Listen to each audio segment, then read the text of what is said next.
What's going on out there? This is Venus Love, aka Sword Fan Chick, back with another video. And for those of you who watch majority of my videos, you all know that I don't make videos unless I'm really passionate about something. And today, this video has been a long time coming. It's about my journey from transphobia to acceptance. Now, I know a lot of people are wondering why I'm making this video today. Or maybe not. Because, you know, a lot of people are talking about the situation with J.K. Rowling. I do know a couple of days ago she made some interesting tweets about trans women and where they stand and her view of identity, right? But that's not exactly why I'm making my video today. What prompted me to make this video is honestly in light of what's happening with Black Lives Matter. There have been a lot of black people, I feel, whose lives have been overlooked, whose lives have been taken for granted, whose lives have been lost. And there's been a lot of thoughts in my head about how black women are treated, how gay people and trans people who are in the black community are treated. And I think to myself, if any of these people were in George Floyd's position, would we be defending them? Would we be fighting for them? And Kat Black, who's a YouTuber here on YouTube, she actually brought that up in one of her videos as well. And it's funny because that was the mindset I was thinking for myself as a black woman. If I was George Floyd, would we be marching? Would we be making changes to policy?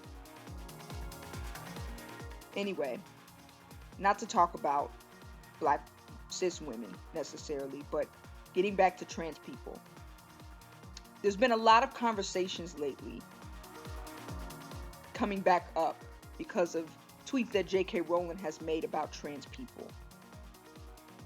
And this is a person who, like a lot of cis people, believes that they are a trans ally. And to be honest, I used to be just like J.K. Rowling. Like a lot of cis people, I used to think just like her, where I would think, oh, trans people, they're not really what they say they are. But I accept them. I don't want any harm to come to them. So I'm not transphobic, right? So let me get into my little story. Once upon a time, I was extremely transphobic. Yes. If we go back to, I want to say 2010, about 10 years ago, I was a very transphobic person. I would have never admitted it then. I would have never admitted my bigotry, but I admit it now because I know that I most certainly was.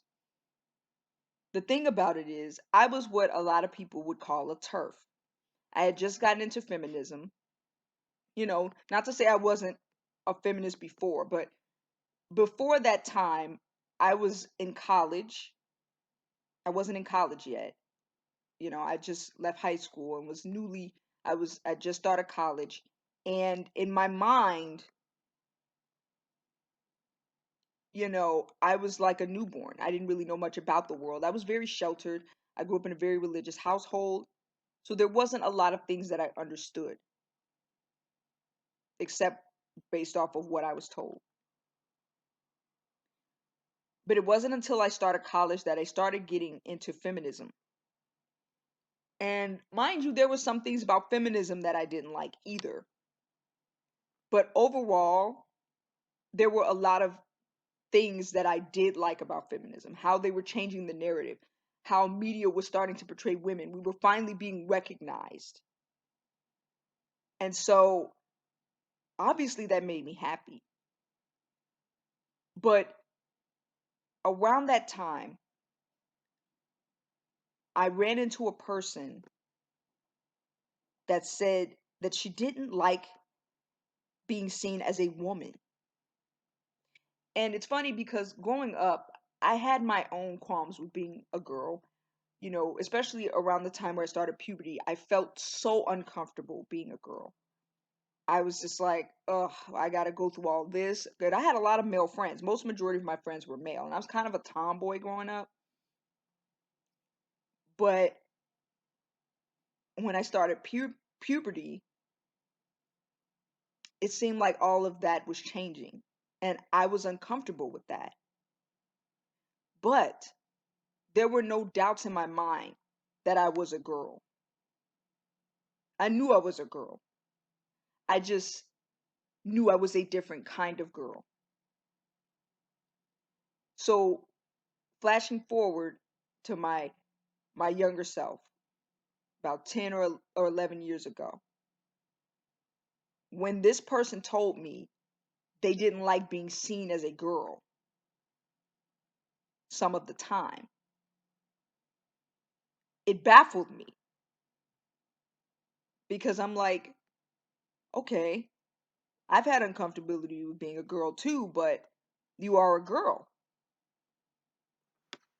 And this person was like, yes, but I don't want to be seen this way. And I just couldn't understand, and for the life of me, what they were even talking about. They'd rather be seen as one of the guys. And you can say I really didn't understand. I just, in my mind, it was like, okay, yes, they're uncomfortable with being a girl too. So am I. But that doesn't mean you're not a girl. You're just a different type of girl, right? They're like, no, I just don't feel like I'm one of the girls. And that baffled me even more. So, not to ramble on about that situation, that got me so baffled that I started almost questioning my own position. It made me question me as a person, as a woman. I said in my mind, I know I'm a girl and I know I'm a different type of girl. How can this person not feel like a girl? What does it mean to feel like a girl? It made no sense in my younger mind. In my mind, it was like, oh, feel like a girl, like feel like a boy, like what does it mean to even feel this way? And I couldn't see beyond that aspect. In my mind, I felt like this person was stereotyping themselves and their gender expression. Rather than accepting that this was their gender expression, their gender identity, I felt like it was an attack on mine. You see what I'm saying? I felt like, so now we're saying that we're men because we act a certain way or because we like certain things. And that wasn't what that person was saying. But that's how I perceived it because I was ignorant. So I started doing research on transgender people. Now, here's the interesting part. I talked to a transgender person online, like asking them, what they would consider invasive questions. When you're ignorant, you tend to do that. Like a lot of people ask black people, how do you get your hair so poofy? Or does your hair grow really long? And usually they may not mean anything by it, but it's ignorant. Ignorant as F, okay? Well, those are the kind of questions I started asking when I was younger. And one trans person told me, nobody's going to answer those questions. And this was online, by the way. They didn't say this to my face. I wasn't asking these questions to their face either. I was kind of like, on YouTube, like on a BuzzFeed video. And this trans person said, why do we owe you any type of education? You have Google, go look it up.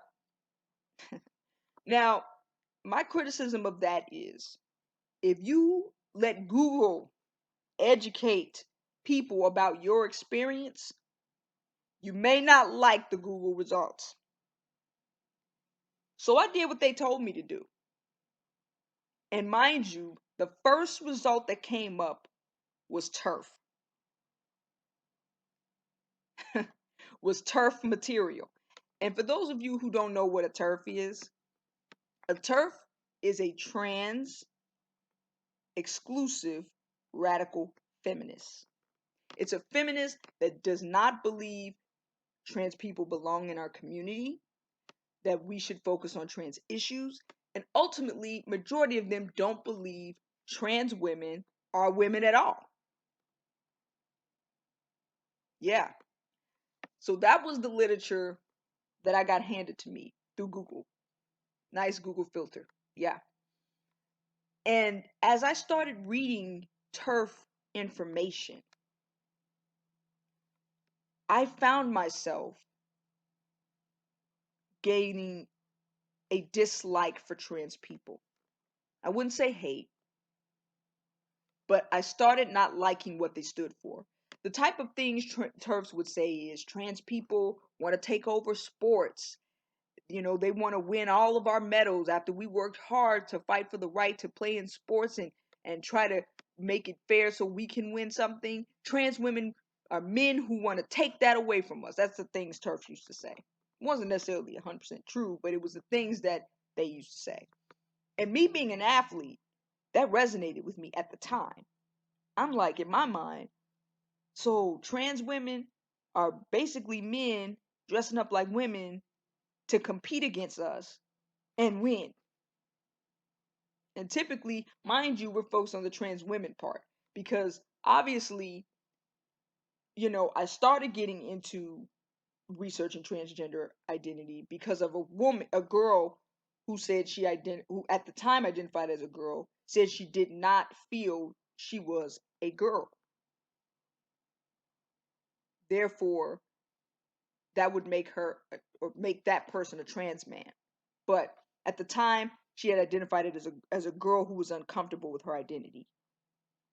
So anyway, what got me fixated on trans women were the TERF articles, because they started to they started to incite almost a fear in me that I didn't realize was there.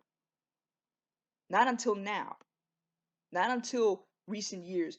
But back then, the things that TERFs were saying about trans women being in our locker rooms and attempting to molest us and rape us, and trans women being in jail cells doing the same thing, and trans women competing with us in sports, and taking everything we've worked hard for, competing with us in beauty contests and beating us and making a mockery of the beauty of cis women, and overall stereotyping women. This is what TERFs felt about trans women. They felt trans women were stereotyping us, were mocking us, didn't understand what it means to be a woman, only like the positives of being a woman, but wouldn't be able to handle the negatives. You know how they say about everybody want to be black till it's time to be black. TERFs would say the same thing about trans people. Everybody wants to be a woman till it's time to really be a woman. This is the crazy stuff TERFs would say, right? And that incited what I call transphobia in me. After doing research, that's why I always say Google is not always the best source for education. Sometimes it's talking to a trans person. And if that trans person is not comfortable, maybe you need to talk to psychologists, the people who actually research identity. But don't always just go with the first thing you see on Google. I promise you. Some of the things you see on Google are very transphobic. But anyway, going back to the days of my transphobia. So I became transphobic. I was I would start trolling trans people's YouTube channels and telling them what they're saying doesn't make sense. Telling them that there's no way you could feel like a woman. Blah blah blah. Some of the things I've said I wouldn't even want to say to even hurt you guys now. But I want to expose myself because I want to show how much I've grown, but I want to show also that I recognized my error. Because by revealing my past, I want you all to know that I realized just how transphobic I was. I do. And I do feel like I've changed. But in order for me to really go into that level of acceptance, I want to show the ways in which I was transphobic. Because there's a lot of cis people that done the same things that I did and don't think they're transphobic. They don't even realize they're afraid. You know how you can be so hateful, so bigoted, so prejudiced, so racist, so transphobic, or so homophobic that you don't even realize you are. You can be so entrenched in your beliefs that it's become a part of your character. And at the time, that had been a belief that started to form in me. So, I was transphobic couple like about 11 years ago. And I had gotten into an interesting discussion with a commenter on YouTube named Maria. And she was telling me, how it's something that you can't describe. I had gotten to so many different commenters, but there was one trans woman that stood out from the rest. And her name was Raven Ova. Raven, when I watched her video, she's very down to earth. Like, there's a lot of trans women that the first trans women we get exposed to, I hate to say it, are usually white, Asian, um, you know, they're not usually black women. Let's be honest. Majority of them have a certain look. Blair White, Nikita Dragon, Gigi Gorgeous. Majority of the trans women that get the most attention on YouTube are not black. And so my view of them is that they're bimbo, that they're superficial, a lot of them are racist, and so they were not the best example to me.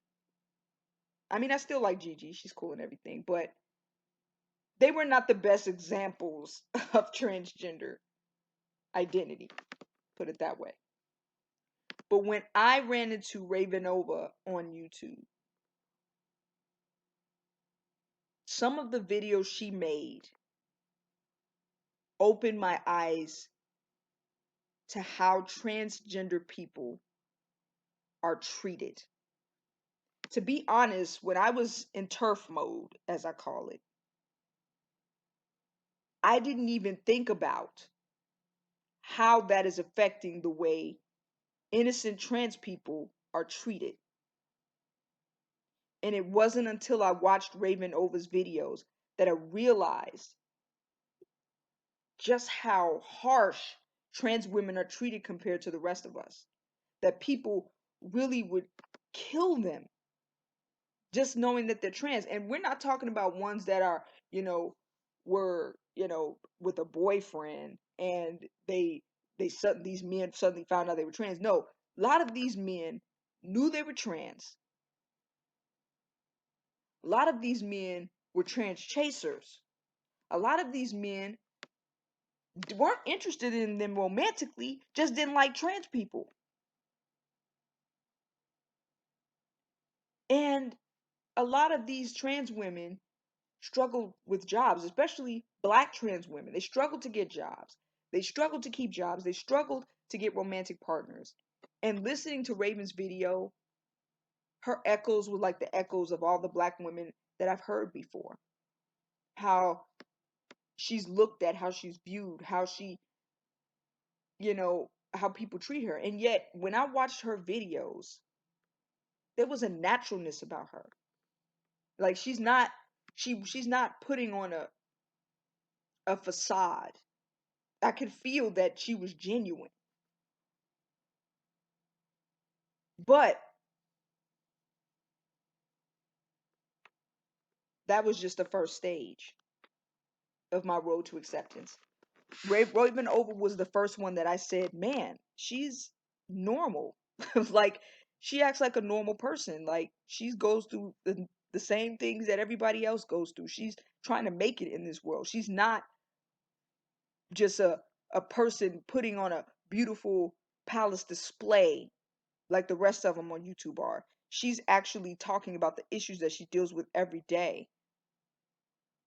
And I kind of like how she refers to herself as a two-spirit woman, because when she mentioned that, I started doing research about the history of transgender identity, and that made me realize that this is not something that's new. Because TERFs, like, this is a new thing, especially the old school TERFs. This is transgender identity is new, but honestly, this has been around in history for a very long time. So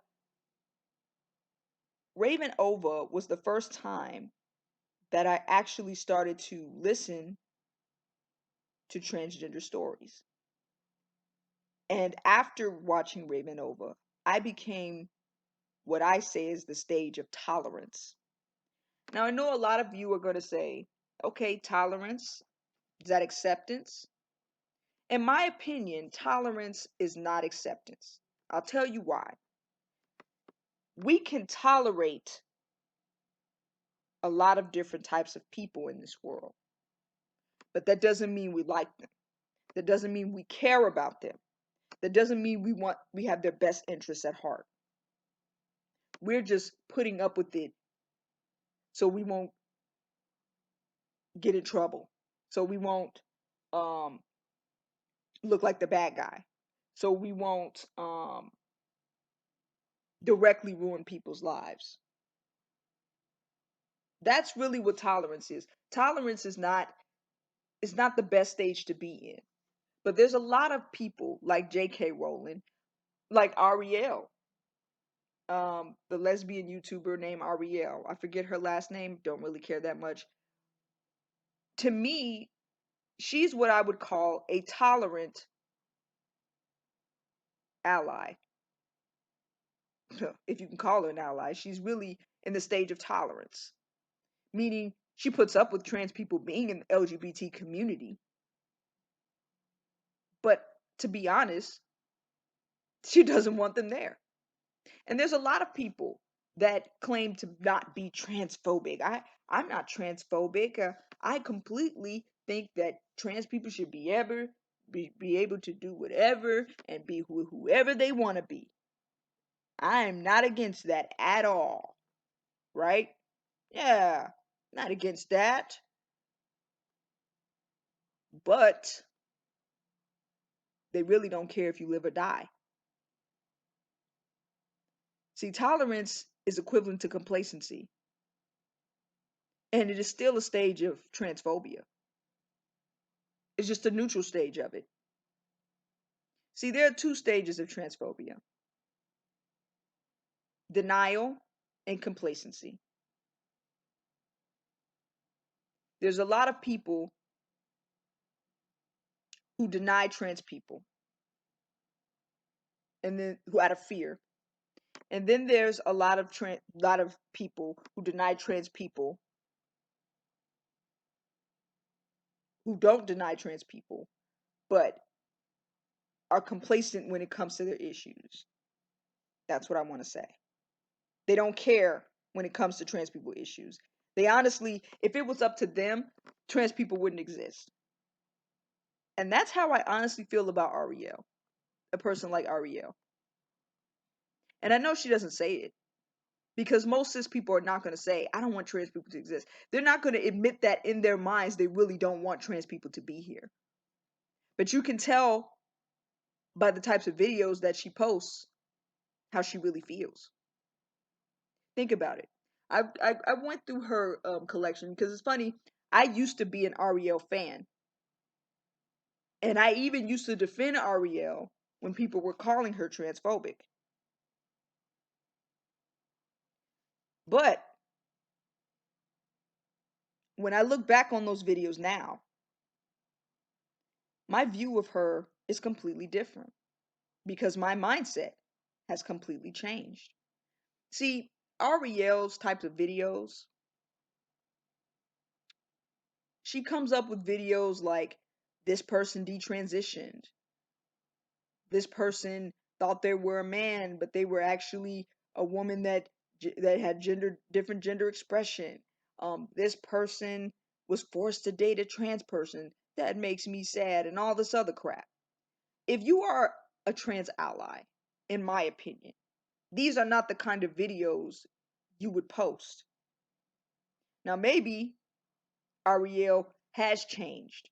Maybe she has become transphobic. Or maybe she was always this way.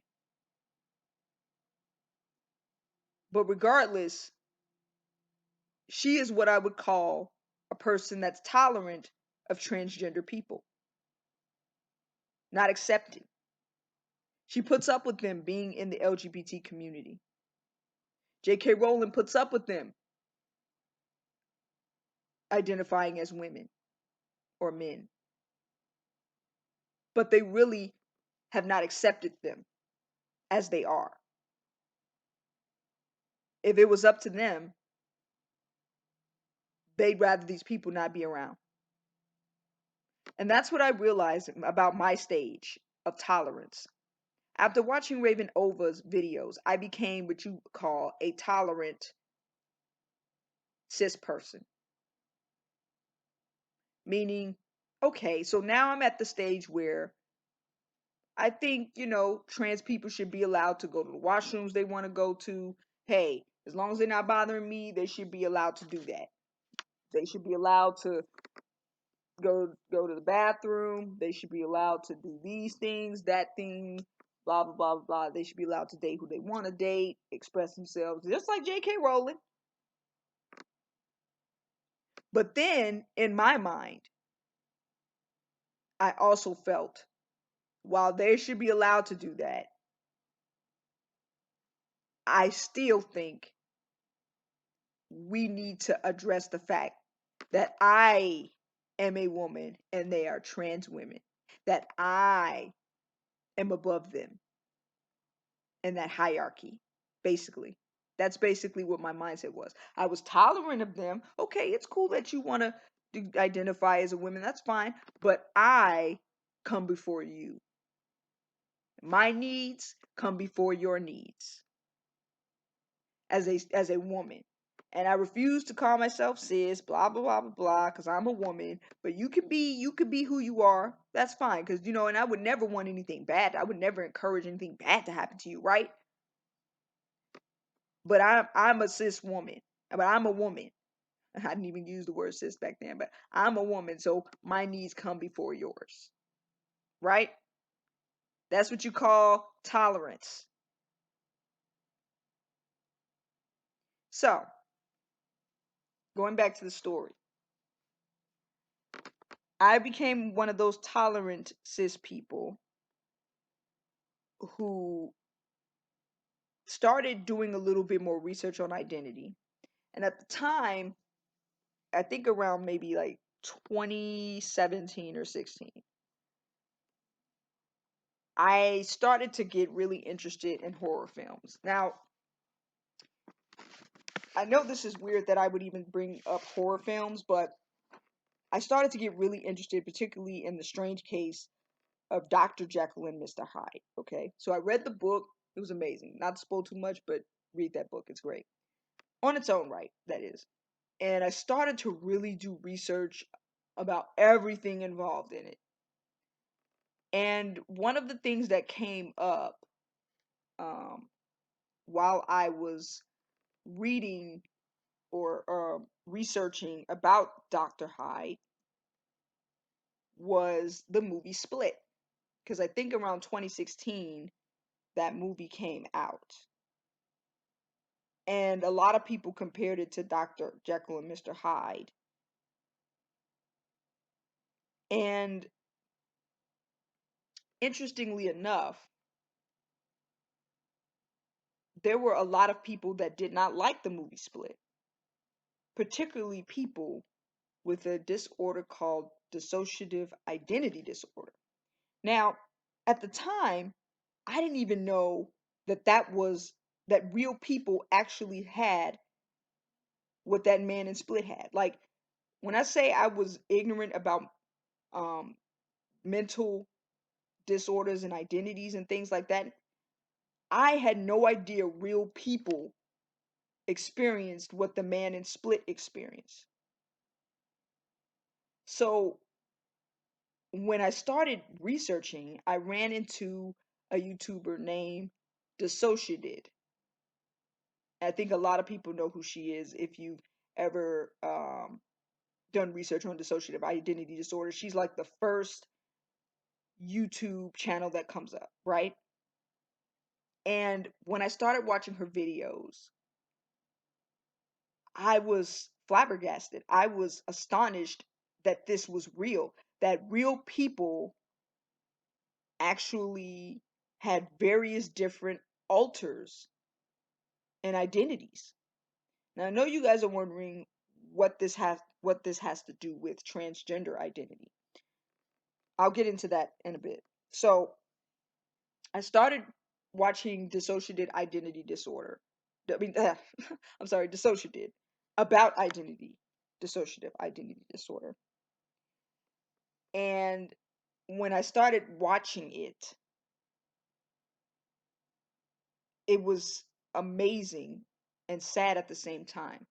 For those of you who don't know about dissociative and what identity disorder is, usually dissociative identity disorder is caused by trauma at a very early age during the developmental stage of the person's childhood, meaning between the ages of 2 to 5. And usually it's developed because of severe trauma. And so the brain, usually our brains give us a fight or flight mechanism. But for this particular child, if they're not able to fight or fly, the brain decides to disassociate. It was through these videos that I realized just how powerful and delicate at the same time that our organ known as the brain is. You know, we really don't think about our brains that much. We oftentimes think about our heart, our bones, you know, our intestines. There are so many other organs that we tend to think about. Rarely do we think about the brain. The brain is the most powerful organ in our body. The brain controls who we are, how we see ourselves, and how we see the world. And so the brain also controls how we identify ourselves. And when the brain is damaged, it changes everything. Now, the brain is powerful enough where it can reroute itself, it can reattach itself, but the brain is such a powerful tool that any little thing could throw off the rest of the body. So, when learning about how that trauma affects the child's brain and their identity, I had a eureka moment when it came to transgender people. I thought to myself, if the brain can cause a person to have multiple identities, if the brain can develop to the point where a person has multiple identities, can't that also be the case for transgender people? I felt dumb. Like, how did I not see this? How did I not make the connection? After that, I started revisiting transgender identity. I started really looking into it like, okay, let's think back. There were people who told me that identity is intrinsic. At the time, I didn't understand. I was like, what are you talking about? I control how I identify, right? That's what I thought. But the reality is, I didn't understand how the brain works. I don't control how I identify. The brain controls how I identify. Now, mind you, this is not to say that we cannot control certain aspects of our brain, but there are some parts of our brain that we have no control over. And at the end of the day, it's still up to the brain's process of information. And so, when I really thought about it, after doing research about the brain, how identity is formed in the brain at a very early age, how we identify colors, how we identify people, and even how we identify our own name. If you really think about it, you know, my birth name, or we all have a birth name. A lot of times, and I will tell you, I have a sister. I have a twin sister, and a lot of times people will call me her. And while I grew okay with it, the reality is I kept finding myself correcting them like, no, that's not me. This is my name, right? Because my identity is affiliated with this name from a very early age. And so when anybody calls me a different name other than my birth name, I'm going to be very quick to correct them. Be like, no, it's almost going to be cringeworthy if you call me this other name. Like, stop calling me this name. This is my name, right? Just like if your name is Julie and somebody kept calling you Samantha. Like, my name is not Samantha, it's Julie. If you really think about it, the part of the brain that registers our name is the same part of the brain that is responsible for identity. And because we identify with that name so strongly, that is who we are. And no amount of you telling me that I'm this other person will change that. It'll only make me uncomfortable.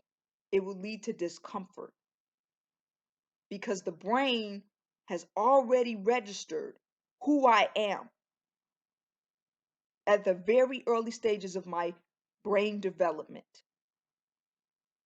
That is the same thing when it comes to gender identity. At a very early stage in our lives, the brain already determines who we are. And for trans people, the brain has determined that this person is this gender.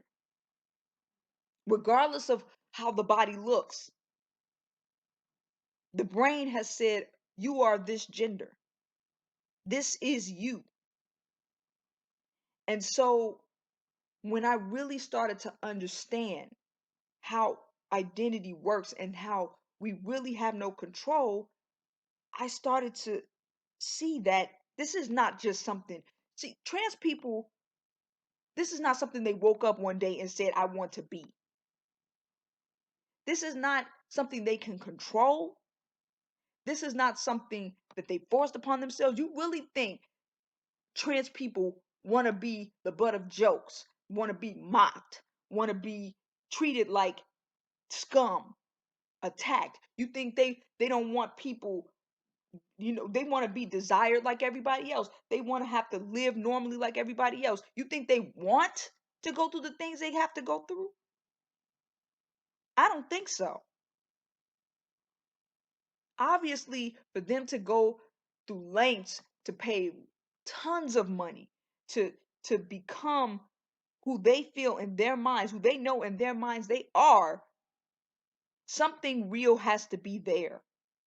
And a lot of people try to say, oh, it's not science. It's not science.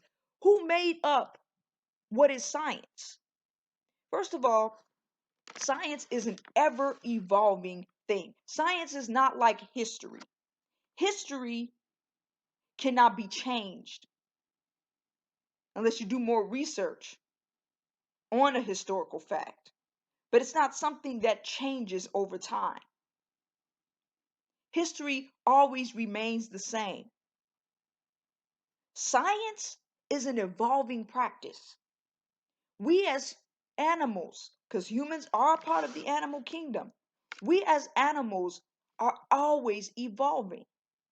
There is no such thing as a set scientific fact. There is the then, there is the now, and there is the future. Okay? The earth was not always solid. Okay? And so I think the issue here is that I think the issue when we bring up science, and I understand a lot of cis people's plight about it, is that we are forced to change how we see ourselves. And that's understandable why that would be scary, because now we're forced to think, okay, then how do we identify these group of people from these group of people? How will that affect us scientifically? How will that affect us medically? I get that. I understand that fear. But then I also think to myself, why does that really matter to a lot of cis people? Is it because we're afraid that these people will be competing with us in sports? And it's really a lot of the transphobia is geared towards trans women more than trans men. Let's be honest, trans men are looked at as less of a threat than trans women. Hence why they're the target of scrutiny for the most part from both men and women. And part of that is because of the kind of misogynistic, sexist society we live in. At the end of the day, the reason why trans women are not liked among women is because women feel like they're taking everything we've worked for, right? Cis women. The reason why they're not accepted among men is because they're feminizing men and they're making men feel like they have to question their sexuality, right? The straight ones. And even some of the gay ones, unfortunately. So the problem is trans women, particularly, are targeted because they feel like a threat, when in reality, it's really our own insecurities. I mean, what is wrong with a trans woman competing with other women? If our goal is equality, then we should be reaching a certain point where it won't matter what gender we are, that we can have gender neutral sports. I, for one, as an athlete, because I love to play basketball, I still love to play football, I still love to play tennis. Me as an athlete, I want to see how far I can go. I don't want to just be limited to going up against women. I would like to compete against men one day. And to be honest, there are a lot of cis women that are different from each other. Okay? A cis woman that's 10 times stronger than me and 10 times taller than me is going to perform better than me as an athlete. That's just the reality. So, what difference would that make if it's a trans person? I mean, if you're a competitor, because I'm a competitor, I want a challenge. So, complaining that somebody is competing against you and taking away what you've built up is self-defeatist. You're defeating yourself. You're stopping yourself from competing before you've even tried, which that's the opposite of being competitive. And that's the thing. I feel like a lot of cis women are so insecure that when they lose to someone who is seen as trans, suddenly the one up is, well, they're not even really women. So of course they won. That's the mindset of a sore loser. In my mind, if they beat us, that means we need to work harder to prove that we are sufficient athletes, that we can do just as good as anybody, as cis women. That is what sports is there for. To take yourself to the next level, to compete. That's the fun of it. And then as far as like beauty competitions, I don't even know why we're insecure about that. I mean, what's there to be insecure about? We're competing with cis women who put plastic surgery on themselves all the time. So, what is there really to be afraid of? And then there's always the locker room business and the bathroom business. Oh, we don't want them in our spaces. First of all, there's a lot of turfs that believe that a man would dress up as a woman just to get into a bathroom with a woman. But a man that wants to do harm doesn't need to do that. A man that wants to do harm is going to do it anyway. And there are a lot of cis women who dress up like men. I know a cis woman specifically who dress up, who's kind of like, she's boyish, she's what you would consider a butch lesbian. She got turned away from the bathroom for her gender expression. And she's a cis woman. So if you're saying trans women can't go in there because of, them being men and they might dress themselves up as girls, I mean, men could walk in the girls' bathroom and nobody say anything, dressed as they are. They could pretend to be lesbians. They can say, "Oh, I'm just a butch lesbian." So, what difference does that make?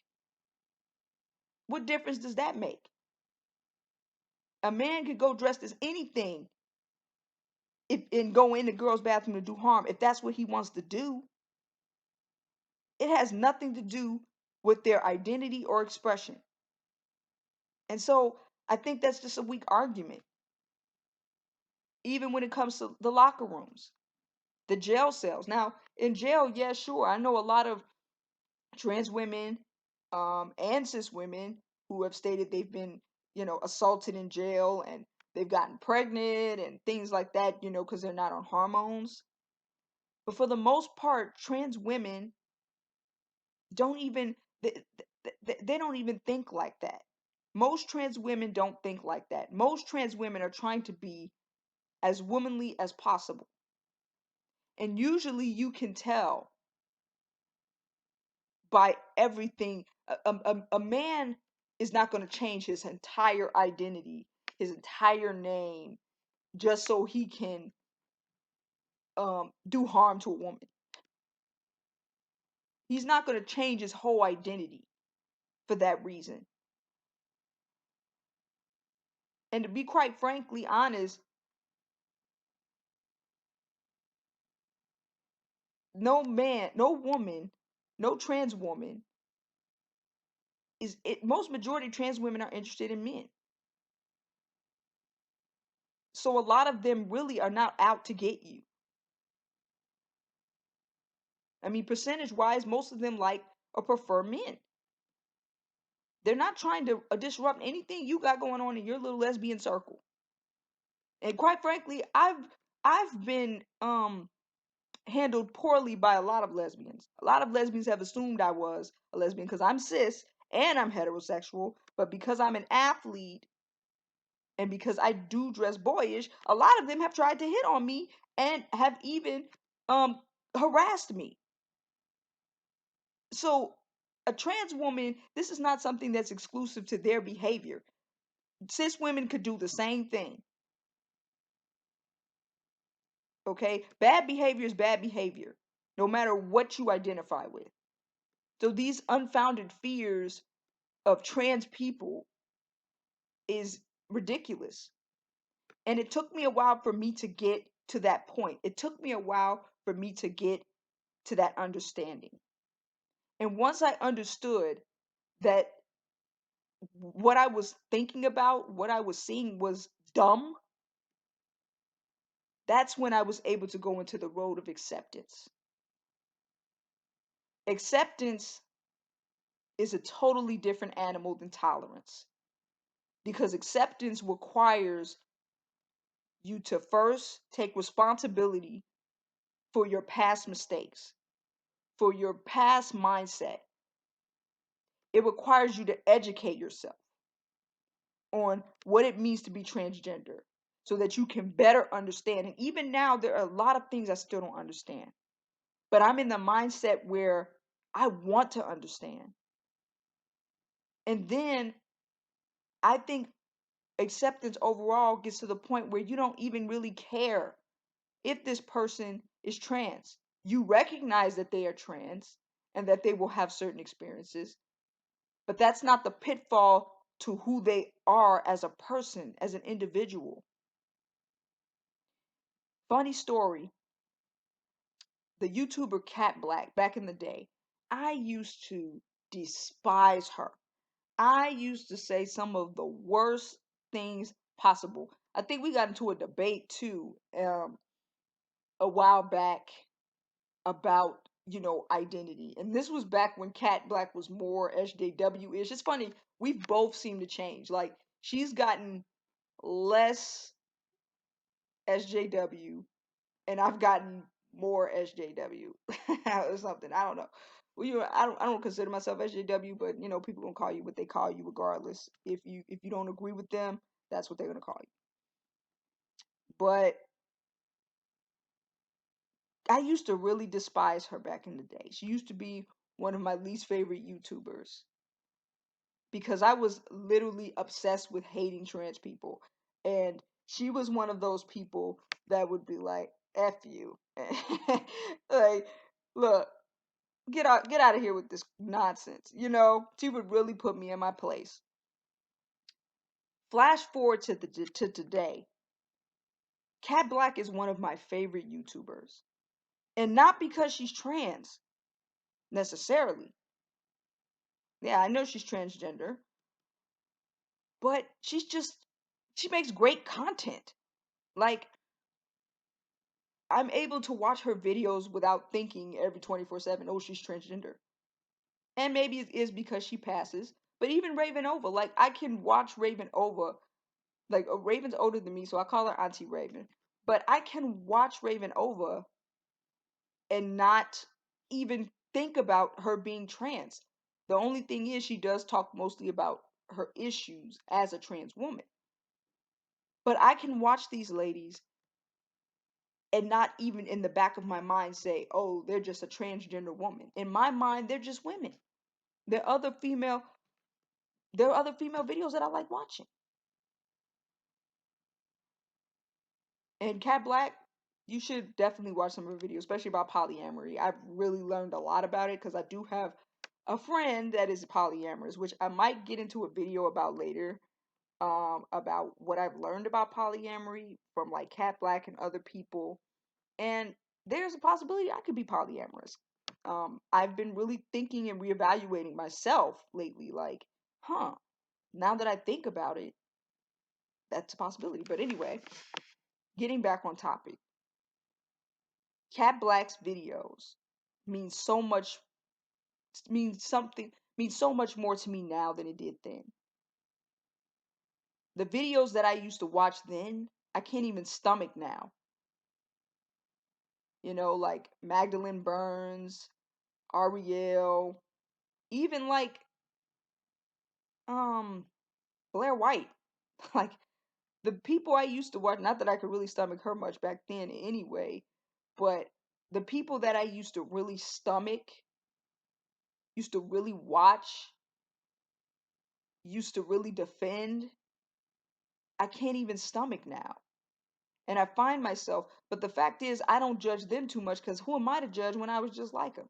Instead, because I'm on the cis side of the fence, I feel like it's my job to educate. I think if I'm going to be a good ally, if anybody's going to be an ally at all, to me, there's no such thing as a good or bad. You either are an ally or you're not. But if you're going to be an ally, you have to be willing to educate the ignorant. I think if you're going to be a good ally, or an ally, as I stated, you're going to have to be willing to defend and protect these people and put yourself out there. And I know probably a lot of people are not going to like this video. A lot of people are not going to agree with me. I never cared if people agree with me in the past. But I honestly, truly feel like we need to change the way we see transgender people and to stop letting our own insecurities interfere with our relationship with them. It's not their fault that you feel weak. It's not their fault that you're not successful. It's not their fault that you don't know who you're attracted to anymore. It's not their fault. It's yours. They're not messing with your sexuality. They're not messing with your athletic accolades. You are. And so I think when we can get past this rigid understanding of ourselves, that's the only way we will be able to fully accept trans people. Anyway, I thank you all for listening to my video about my journey from being a transphobic person to tolerance to the road to acceptance. And I hope that a lot of cis people will take this video and really, really think about where they stand. And the thing about it is, you have to recognize when you are transphobic. If you really want to, if you really want to, if you really want to be an ally, you have to recognize when you're being transphobic. That means recognizing when you have a fear. And we're not talking about the kind of fear, oh, I'm scared, run away. That's not always a reaction of fear. Sometimes a reaction of fear is like what I mentioned, denial or complacency. Those are also reactions of fear. And so recognizing when you're afraid of a group of people interfering with your life unfoundedly is the best step to acceptance. Thank you all for listening to my video. I hope you guys enjoyed it. Leave a comment. I'm open for debate. I'm open for disagreements. But thank you all for tuning in. Peace.